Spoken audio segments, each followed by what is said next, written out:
What happens when a single sentence in an ancient letter threatens to completely dismantle the modern corporate structure of the 21st century church?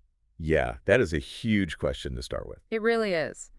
Well, welcome to Reform Thinking. If you are joining us today, you are stepping into a theological construction zone. We are looking directly at the architectural blueprints of the local Christian congregation today. Right. Our mission for this deep dive is to rigorously analyze a highly specific, historically massive, scholarly commentary by Gerald Bray. We are examining his treatment of the Apostle Paul's first letter to Timothy. Specifically, we are zeroing in on chapter 2, verses 8 through 15, and then, the opening qualifications for church leadership in chapter 3. Yes, those are the verses that deal directly with the mechanics of public worship, the distinct roles of men and women, and the incredibly strict moral qualifications for an overseer. And we need to be upfront about this. Yeah, I want to look right at you, the listener, and set the terms of our discussion clearly. We know that these passages spark intense, sometimes fiery discussions today. They clash pretty violently with the egalitarian sensibilities of modern secular culture. They do. But our goal here is not to validate modern political agendas. Our mission is to understand the historical context of the first century Greco-Roman world. Right. We want to trace the specific theological logic Paul applies here. And we want to see how historical figures interpreted these words centuries before our current cultural debates even began. The concept of an architectural blueprint is a great starting point for this. How so? Well, when we read what scholars call the pastoral epistles, 1 Timothy, 2 Timothy, and Titus, we are not looking at abstract philosophy. We are reading an operational manual for God's household. Oh, I like that. An operational manual. Yeah, Paul is laying out the functional order of a newly gathered society. And every single practical instruction is tied to a massive theological reality. So, Bray's commentary highlights how Paul moves systematically through the congregation, right? Yes. He begins with the public posture and spiritual attitude of the men in verse 8. Paul writes, "I desire then that in every place the men should pray, lifting up holy hands without anger or argument." On the surface, if you just read it quickly, that sounds like a generic call to prayer. It does, but we really have to slow down. The phrase, "in every place," carries massive historical and redemptive weight. Wait, really? Just those three words? Oh, absolutely. Right. Historically, commentators noticed a deliberate, earth-shattering contrast here. For instance, you have Theodoret of Cyrus from the 5th century. Right, he was a prominent theologian. Yeah, and he looked at this exact phrase and saw a distinct shift in redemptive history.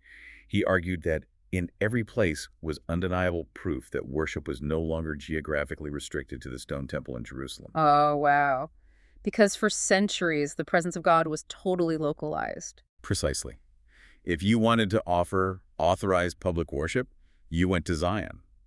But Paul is declaring that the geographic boundaries are completely shattered by the finished work of Christ. So Theodore reads, "in every place," as a massive theological statement about the expansion of the kingdom. He does. Right. But Bray's commentary also brings in Martin Luther. Right, and Luther reads that exact same phrase completely differently, doesn't he? Yeah, he really does. Luther looks at "in every place" and concludes that Paul is demanding strict liturgical uniformity across all Christian congregations. So Luther thought that whether you are in a house church in Ephesus or a gathering in Rome, the whole church should pray the same way without localized divisions. That is precisely how he read it. So how do we reconcile those two completely different interpretations? Well, we handle that by recognizing that both theologians were fighting the immediate battles of their own eras. That makes sense. Theodore lived when the church was still processing the destruction of the Jerusalem temple. Right, and dealing with a massive influx of Gentile believers. So he focuses on the universal scope of the gospel. While Luther lived in 16th century Europe, where the church was fracturing into hundreds of localized sects. Yeah, some of those sects were introducing highly chaotic, radical practices. So Luther focuses on the need for order and consistency. And Bray points out that both men are extracting a valid principle from the text, even if they apply it differently. Yes, but Paul does not just stop at where the men are praying. He is intensely concerned with how they are praying. He specifies lifting up holy hands. Let us pause right there. If a modern reader sees holy hands, they might immediately think of ceremonial washing. Oh, like the Old Testament rituals. Yeah, the Levitical priests had to wash their hands in the bronze basin before approaching the altar. Right. Is Paul telling the Ephesian men they need to install a ceremonial washing station in the foyer of their house churches? No, and this is where we have to understand the literary devices Paul uses. He is not talking about physical dirt or Jewish purification rituals. So what is he talking about? He is using what grammarians call a transferred epithet. Break that down for the listener. What is a transferred epithet? It is a figure of speech where an adjective that logically modifies one noun is shifted to modify another noun in the same sentence, usually to create a vivid image. Okay, can you give an example? Sure, if you say, I had a restless night, the night itself was not restless, you were restless during the night. So the adjective restless is transferred from the person to the time period. Precisely. Here, Paul talks about holy hands. The physical flesh and bone cannot possess moral holiness. The holiness actually belongs to the internal disposition, right? The heart and mind of the man. Yes, the physical action of lifting hands was the universally recognized posture for prayer in the ancient Jewish world, known as the Orin's posture. So the external gesture is meant to be the physical manifestation of an invisible, clean heart. Spot on. The internal purity must match the external gesture, and we see the democratization of this public worship here. Right. In the older temple system, you had a highly restricted priestly class handling the vocal leadership. But in the synagogue context, which heavily influenced early Christian gatherings, religious activity was spread out. Any of the men might be called upon to stand up and lead the corporate prayer. But giving everyone a voice introduces a huge risk, which leads directly to Paul's explicit warning. Yeah, he says these holy hands must be lifted without anger or argument. I look at that phrase and, I cannot help but picture a local town hall meeting that has completely devolved into a shouting match. That is a great visual. You know, citizens jostling for the microphone, trying to outtalk each other, desperate to prove they're the smartest person in the room. Is that what Paul is dealing with? Your analogy captures the social dynamic flawlessly. To grasp why Paul is so firm here, we have to look at the wider context of the early Christian assemblies. Especially the disastrous situation Paul already addressed in the city of Corinth. Yeah, Paul had to write severe corrections to the Corinthians because their weekly gatherings had become chaotic, ego-driven spectacles. Men were quite literally jostling for position, interrupting each other, and arguing over theology. It was a contest of egos, a display of spiritual pride rather than a unified offering of worship. Paul is looking at the churches in Ephesus and saying that this kind of competitive spirituality is totally unacceptable. So the rule against anger and argument is not just a polite suggestion for good manners. No, it is a structural necessity for the church to function. Paul insists that the men must not harbor personal resentment or pick theological quarrels during the gathering. If a man stands up to lead the congregation in prayer, but his heart is full of malice toward the brother sitting across the room, that prayer is an offense to God. Precisely.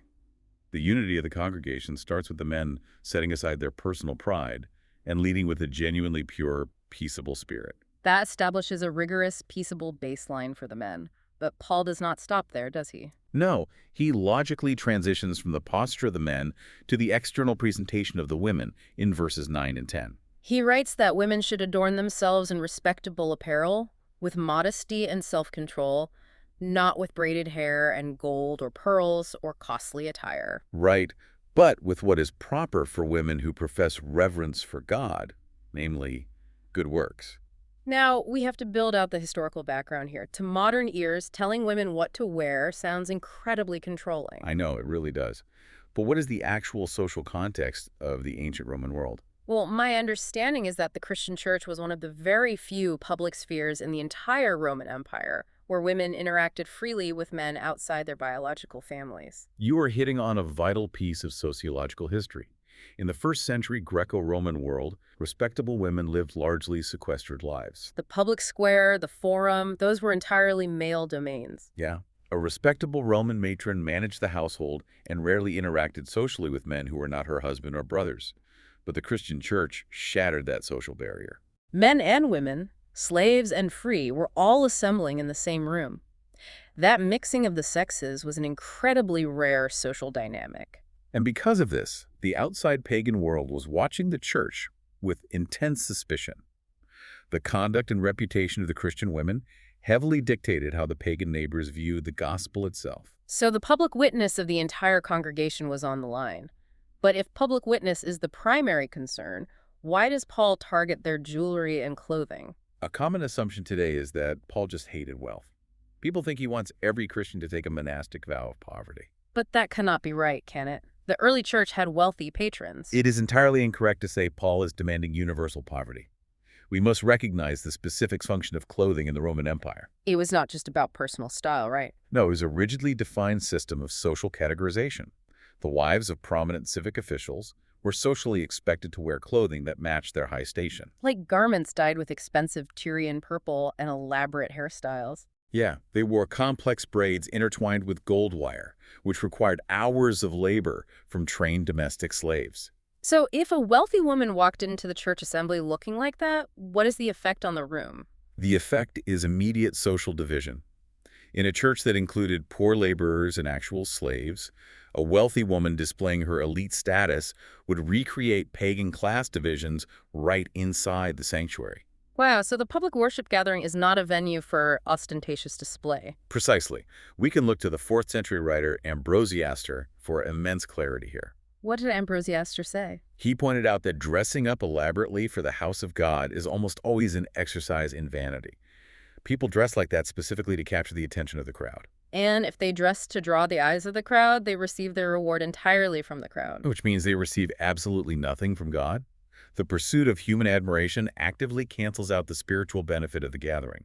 That analysis cuts right to the absolute core of human motivation. But wait, in the Roman world, wasn't it totally normal for wealthy women to patronize the arts and display their status as a way of showing civic support? Yes, that was standard practice for them. Why is Paul suddenly shutting down their accepted way of showing influence? Are they just supposed to fade into the background? Not at all. Paul is not stripping them of their influence. He is giving them a new currency. Notice the alternative he provides: good works. We have to understand the massive economic capability of women in the ancient world. Today, we associate economic capability with corporate offices.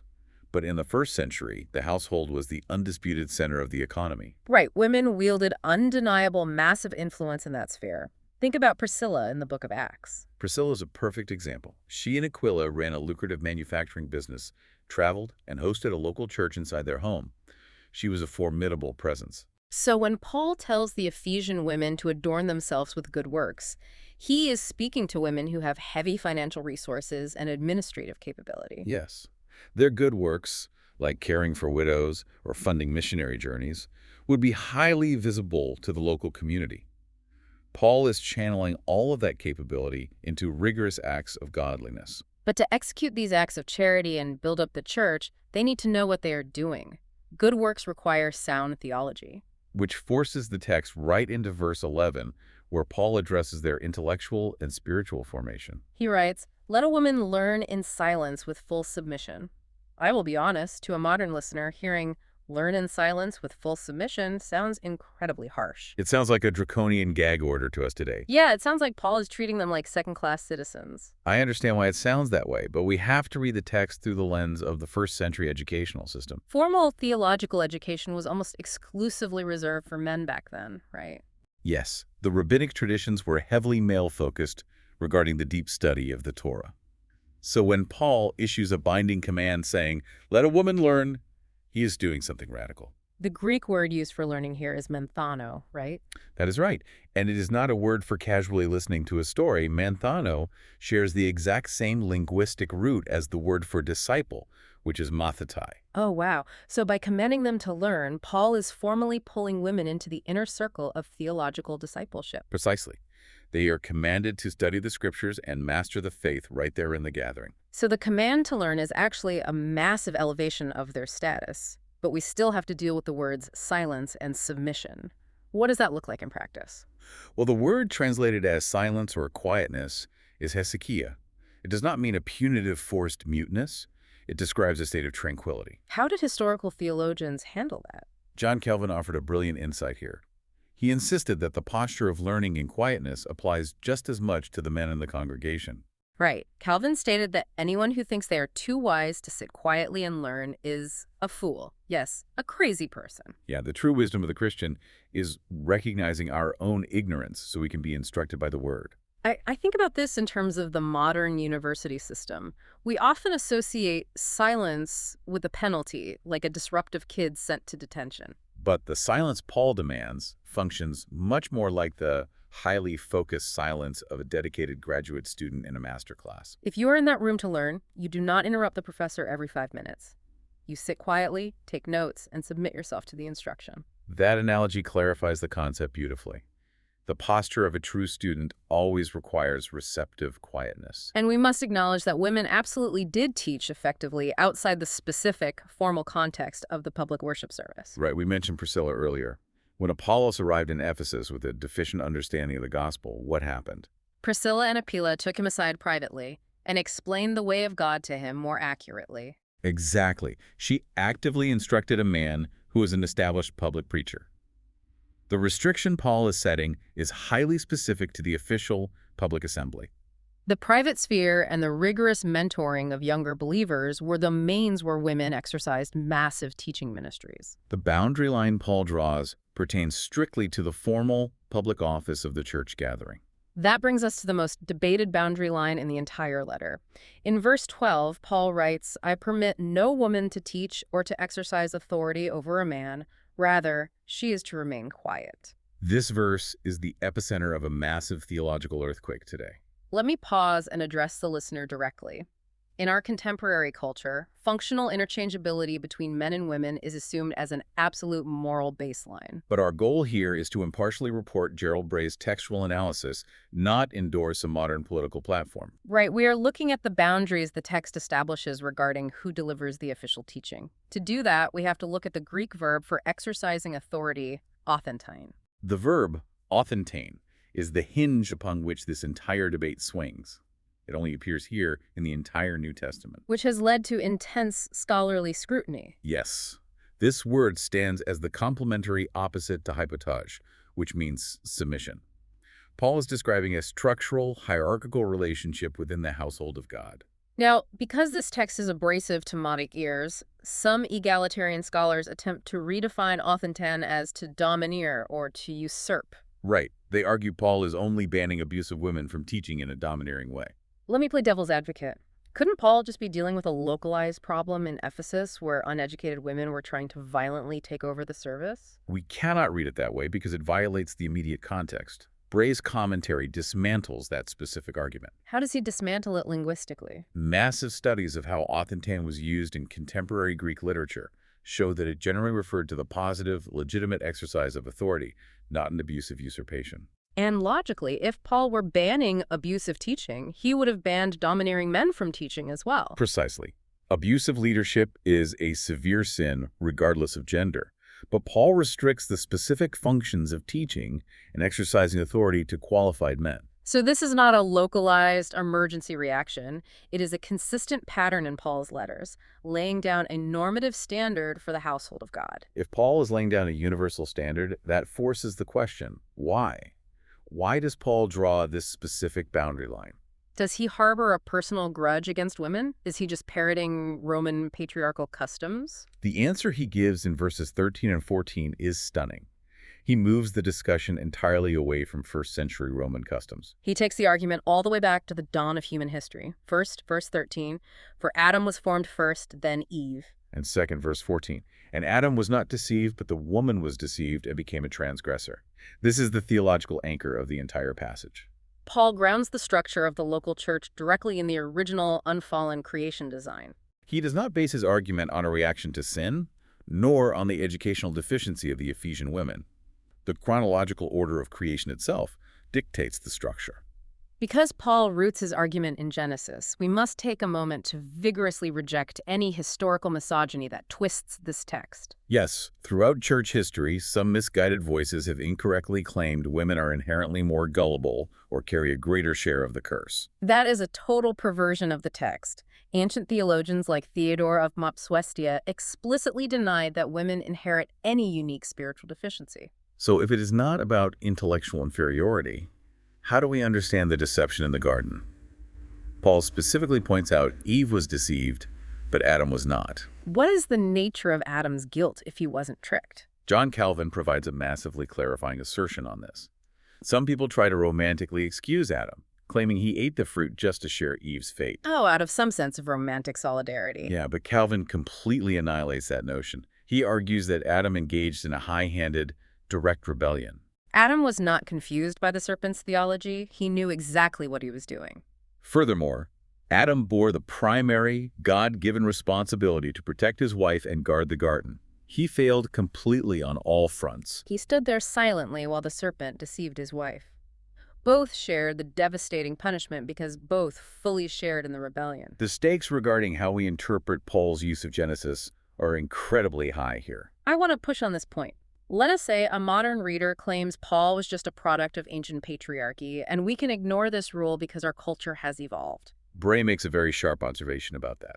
He argues that if you throw out Paul's logic here, you are actively dismantling the biblical doctrines of creation and the fall. Because Paul ties the pastoral office directly to the historical reality of Genesis 1 through 3. Yes. If you sever that connection because it offends modern sensibilities, you pull the thread that unravels the entire basis of the gospel. The gospel is built entirely on the concept of federal headship, right? Exactly. The premise of salvation rests on the first Adam acting as the representative head of humanity. When he failed, his sin was imputed to all of us. That historical reality is what necessitated the arrival of the second Adam, Jesus Christ, to redeem us. If you say Adam's headship is a myth, you destroy the theological foundation of Christ's redeeming work. And Paul's reflection on the tragedy of the fall leads directly into one of the most puzzling promises in the New Testament.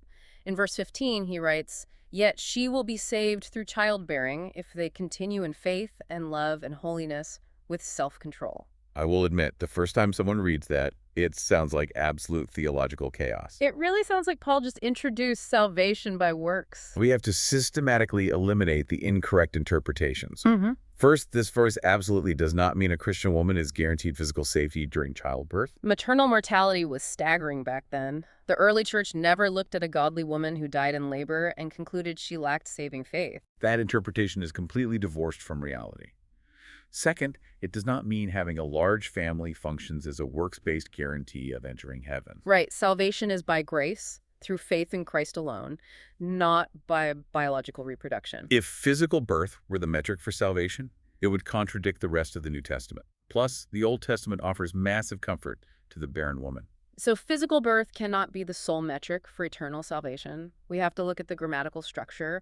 He shifts from the singular she to the plural they. Yes, she will be saved if they continue. And then he gives us a triad of virtues: faith, love, and holiness. That triad is slightly unusual for Paul. The missing link that ties it together is the final phrase in the Greek, meta sophrosunos. It all gets translated as with modesty, but linguistically it is much better understood as with wisdom or with common sense. Okay, so how does the act of childbearing fit into this matrix of salvation and virtue? It goes back to reclaiming the original mandate of creation from Genesis 1.28, to be fruitful and multiply. The fall brought pain and death into that process. Yes, but bearing children and raising them in the faith is a way of continuing the human story under the grace of God. Ambrosiaster offered a highly spiritual interpretation here. He argued that if a mother raises her children in the faith and those children are born again, she is spiritually participating in resurrection life. That concept reveals the vast theological weight of the domestic sphere. By raising children in the knowledge of Christ, the Christian woman is engaging in a massive act of spiritual warfare. I picture it like a farmer returning to a field that was just devastated by a catastrophic storm. The ground is ruined, but the farmer stubbornly starts planting seeds in the dirt again. It is an act of total defiance against the destruction of the storm. By continuing to raise children in the fear of the Lord, Christian women are defying the devastation of the fall. That restores the dignity and theological gravity of motherhood, which the modern world frequently belittles. Now, having analyzed Paul's theology, Bray's commentary forces us to bring these concepts into the harsh spotlight of current church practices. Since the 1960s, this traditional view has faced sustained challenges from modern feminism. Bray categorizes the opposition into two distinct camps. Yes, first you have the consistent objectors. These are highly academic scholars who acknowledge Paul forbids women from holding authority over men and conclude Paul was simply wrong. They view him as infected with patriarchal bias. Second, you have the inconsistent objectors. They claim to uphold the authority of Scripture, but perform massive theological gymnastics to neutralize the text. They argue Paul was right for Ephesian culture, but because our culture has evolved, the rule no longer applies. Bray offers a very sharp critique of how modern evangelical churches handle this. He points out they suffer from an illusion of reform. They claim they are making the church more enlightened, but what is actually happening structurally? Instead of cultivating robust, highly honored ministries for women that respect the text, these modern institutions simply absorb women into the existing male-dominated pastoral structures. They take the corporate model of a CEO pastor, keep the corporate hierarchy, and just insert a woman into the slot. Bray argues this is not real organic biblical reform. It is the church capitulating to the secular standard of interchangeable cogs in a machine. We have to consider the perspective of scholars like Luke Timothy Johnson here. He favors modern egalitarianism and argues our modern assumptions about power might be superior to Paul's. He openly says we should view Paul as culturally conditioned and move past him. But the Orthodox Christian view insists that the doctrines of creation are eternal. God's structural design in Genesis is not a temporary cultural phase. It is the permanent blueprint for human flourishing. The contrast between the secular view of social evolution and the Christian view of an eternal creation order is the pivot point of the debate. This brings us right to you, the listener. What would true organic reform actually look like if a local church decided to completely respect the parameters of Paul's text? It would require a massive paradigm shift. It would mean elevating the domestic sphere and viewing the household as a primary engine of gospel ministry. And if women are structurally restricted from the public teaching office, it naturally forces the immediate question, who does occupy it? This leads us seamlessly into the opening of chapter 3, where Paul lays out the stringent qualifications for the overseer. Verse 1 states, "The saying is trustworthy. If anyone aspires to the office of overseer, he desires a noble task." And then Paul lists the requirements. The man must be above reproach, the husband of one wife, sober-minded, able to teach, and he must manage his own household well. Before we get into the heavy moral traits, we have to point out a fascinating textual anomaly regarding the chapter division itself. Right. Chapters and verses were not in the original Greek manuscripts. Those were added much later, around the year 1200, by medieval scholars. Bray points out there is an active scholarly debate about where the phrase, "the saying is trustworthy," pistos ho logos, actually belongs. Our English Bibles almost universally attach that phrase to the beginning of chapter 3. However, many modern textual critics argue it should actually be attached to the end of chapter 2. Oh, so the phrase, "the saying is sure," would apply to the striking promise that women will be saved through childbearing. Yes.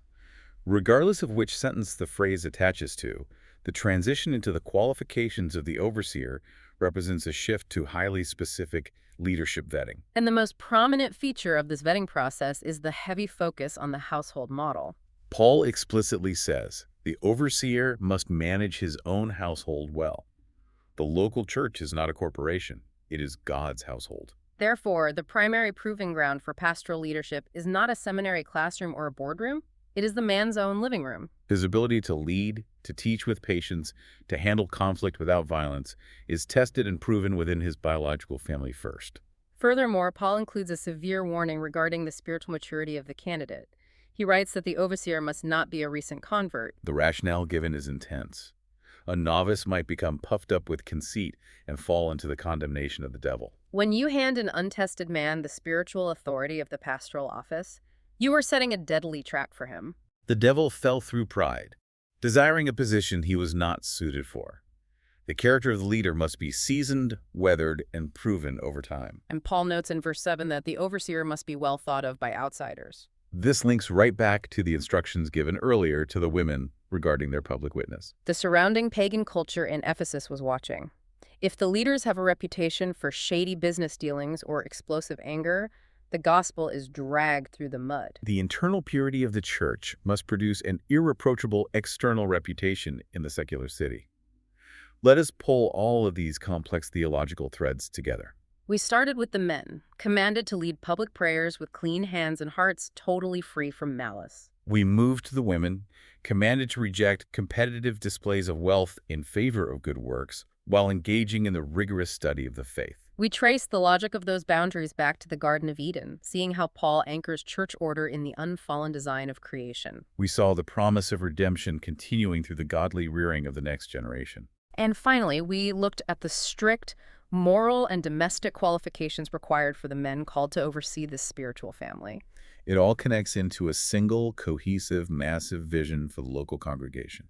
The church is designed to reflect the order and purity of God's kingdom to a chaotic, watching world. And that leaves us with a final concept to chew on as we wrap up this deep dive. What is the final thought for the listener? If the early Christian mind viewed the entire universe through the lens of God's original creation order, and they viewed the local church entirely as an extended family household rather than a modern corporation, how might adopting that ancient household mindset completely rewrite our expectations for the leaders sitting in church offices today? Thank you for joining us for this deep dive into the architecture of the church.